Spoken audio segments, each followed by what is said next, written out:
expectations. Yeah. And it just, to me, it kind of blew. Like, they had these awkward fights. I didn't think that those should have happened. On top of that, I've been out of the series so long that I was wondering what happened to the Juggernaut, and why does Colossus have was it Gem of Sidorak now? The Crimson Gem of Sidorak. Sidorak, there you go. What happened with that was there was another, big giant event going on prior to this, which was called Fear Itself, and that was more following the storyline of Thor. Mm-hmm. So, and is that the one where Thor dies in that? Yeah, he dies at the end of that, but he comes back I think 5 issues later. And he's a god, so yeah, why not? Yeah, it's comic book world. There's plenty of people. Jason Todd died. Ever since Death of Superman, death has no longer been a factor. So. Yeah. But so what ended up happening was that in Fear Itself, Thor's father Odin, his brother, this god of fear, who's apparently been locked up at the bottom of the ocean for thousands of years, ends up getting broken out of prison, and then essentially sends out all these different hammers so that he can have these champions of his that either instill fear or something into people. So you've got people like the Thing, Hulk, Juggernaut, Titania, Absorbing Man, Grey Gargoyle, who are now super powered, with Asgardian magic, and they're running around just causing all kinds of havoc. So the X-Men are fighting the now uber powerful Juggernaut, who's possessed by an Asgardian demon. And they're losing the fight. There's nothing they can do to stop this guy. So Cyclops comes up with the idea to get Magic, who is this he's Peter Rasputin, Colossus's little sister, and her whole blah, blah, blah, blah. Sorry. Her whole thing is that she kind of commands archaic magics, has a bunch of demons possessing her. So Cyclops comes up with the idea hey, let's go to the dimension of Sidorak, and we'll tell Sidorak what's going on with Juggernaut. So they go there. And it's just a handful of them. So this is Cyclops' idea. Yeah, this is Cyclops' idea. So he's just a snitch. Yeah, he's okay, so hey, Sidorak, Juggernaut is cheating on you with another demon. So you should probably get rid of his powers and give them to someone else. And Sidorak's hey, yeah, that's a great idea. But I need someone willing to be, my new avatar. And so they're oh, well, Magic will do it. She's already possessed by a bunch of demons. And Peter Rasputin, Colossus, is whoa, that's my sister you're talking about. Don't do that. I'll do it. So that's why Colossus is now Jugger Coloss, or Coloss not. Coloss not. Coloss or not. Coloss or not. Yeah, I think that should be the new name. Yeah. So that's what's going on there. Yeah, well, I mean, like I said, when it comes to the whole entire the Avengers versus X-Men, I was just really disappointed. I thought some of the fights were kind of weak. The fights were extremely short for the few comics I had from it. Well, the reason why the fights were short is because they actually had comic books that were set aside just for the fights themselves, which was it was a versus series. So you would have a comic book that was just dedicated to, say, 2 fights. That was it. Wow. So you would have Gambit against Captain America, Jugger Coloss against, the Thing or something. And it's a good idea. I just wish that the fights were a little more balanced. Some of those fights were way overpowered. Well, then they have Magneto in Iron Man fight, and Iron Man beat Magneto. Yeah, he beat Magneto because Magneto essentially felt the power of the Phoenix Force and then gave up. Yeah, that sounds like Magneto. So he was oh no, the Phoenix Force really is that powerful, and it's scary. How would you scale the writing in that? It's not horrible writing. It's entertaining because they're giving you these fun little facts about the characters, oh, so and so can lift this many tons and blah blah blah. Way to make random noises, JP. Joseph put his water next to my foot. So that was rude. Well, if you didn't have big clunky feet, we wouldn't have a problem. That's staying in. But yeah, but as a Cap himself, what is he doing at the moment? Cap himself, I think in Avengers, Cap is leading a band of new Avengers to Mars. Mars is being colonized by this alien guy. I'm not sure what's going on. I'd have to read like some of the Avenger books that came before it. I kind of got out of it and then I got back into it. But so the core team of Avengers right now is essentially the ones you saw in the movie. So you had like, Hulk, Thor, Iron Man, Black Widow, Hawkeye, and Cap. So that group goes to Mars. They fight these 3 aliens that are like kind of terraforming Mars, where it's becoming an inhabitable planet. And one of them ends up mind controlling the Hulk. Hulk ends up, fighting Thor. The other ones take out the rest of the team relatively easy. And then they're trying to assimilate the rest of the team afterwards. And the only one they can't assimilate is Thor. And the main alien, claims to be a god. And when one of them says like, oh, this guy is a god, he's like, oh, okay. So, he knows that what I'm doing is great. And so Thor says like, some Asgardian slurs and, but at the same time, Cap has been sent back to Earth.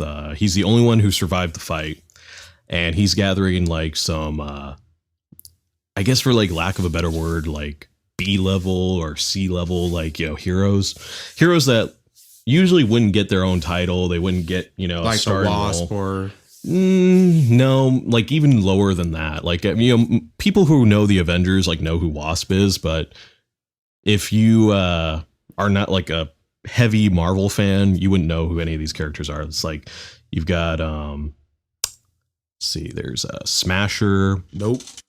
There's Hyperion. Nope. Hyperion is actually Marvel's version of Superman.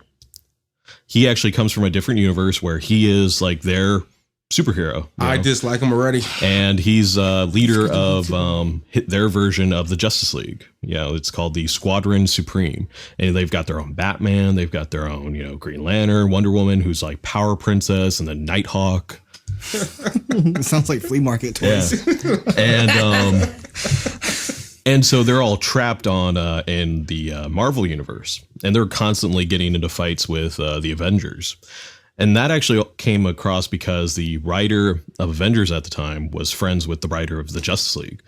And they said like, hey, wouldn't it be cool if, I make my version of like evil Justice League guys, to fight my Avengers. And then you do the same thing. You make like evil, like, Avengers to fight the Justice League.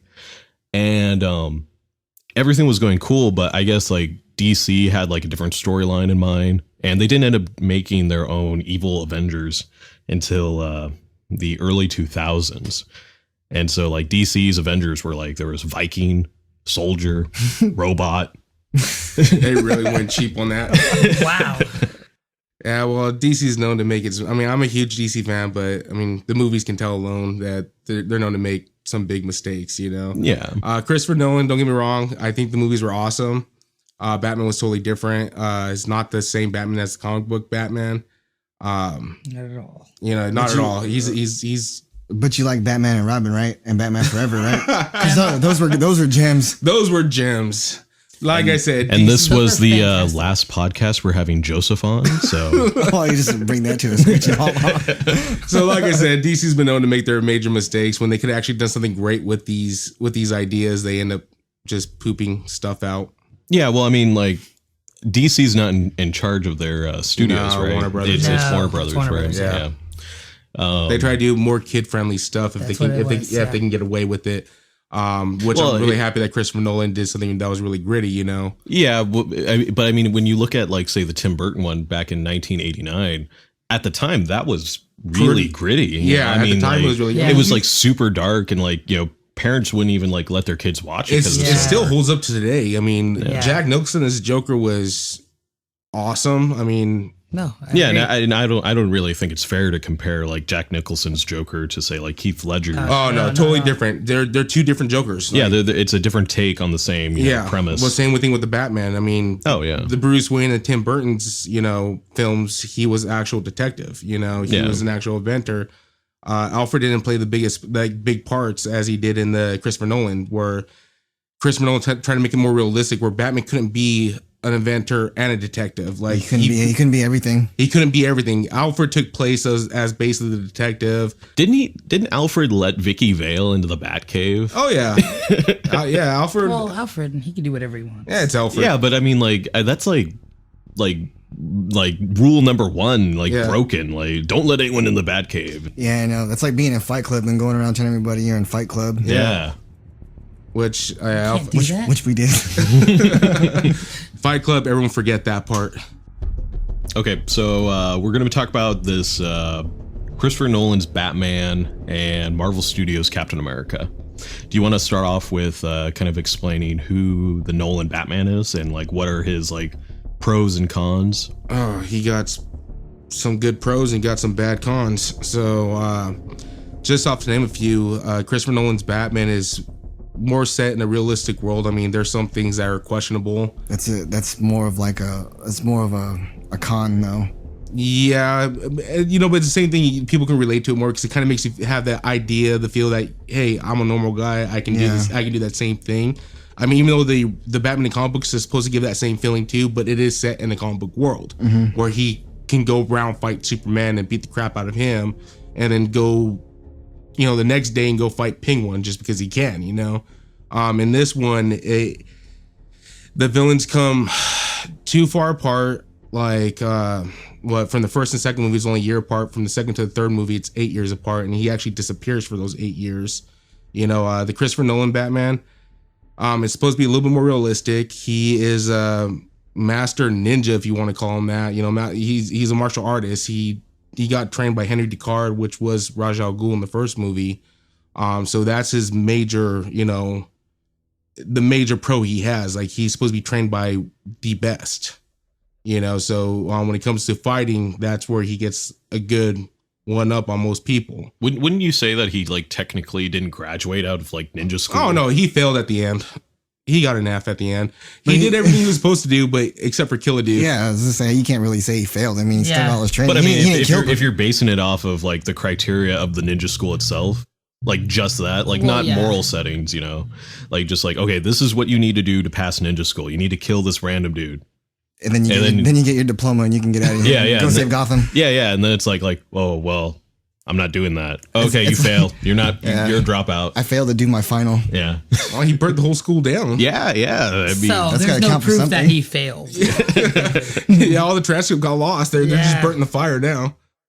So yeah, so credits transferred to another dojo. Yeah, we can just leave it open as he might have passed, he might not have. No one knows. He passed from the junior college and just academy afterwards.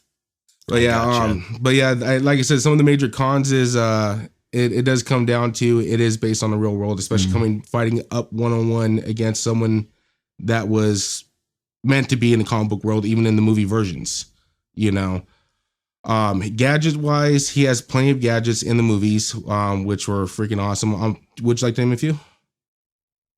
That gun he had that shot the bombs, of course, his batarangs, and he had those. I don't know what exactly they were called, but there were those like they're kind of I guess they were attached to his gauntlets, but he was able to like tear into the side of a van. Oh yeah, you're talking about the what was it called? The power assisted mangle. That's what they call something like that. He also used it too to bend the barrel of a gun that someone was pointing at him. Yeah, too, so the rifle. Yeah. Just on his utility belt. I mean, these are his average stuff. Is the batarangs, which you named, the bat darts, which basically play off as a tranquilizer. The bat goo gun, which you were talking about. Is that what it's called? The goo gun? Yeah, it's actually called the goo gun. It's a very technical name. Yeah. Very technical. They pulled that name out of a hat. Come on. He had bat repellent, bat shark repellent inside his tool belt in the Adam West version. But like, that was awesome. What we learned from that is that bat, shark repellent blows up sharks. Yeah. For no reason. For no reason. The bat lasso, which basically was the item that he used to it's really called the bat lasso. Yes, it's called the bat lasso. That's the item they used to pick up people with, like upside down. Oh, okay. And basically hang them them upside down. Yeah, that's actually called the bat lasso. So he's like a master tactician, but like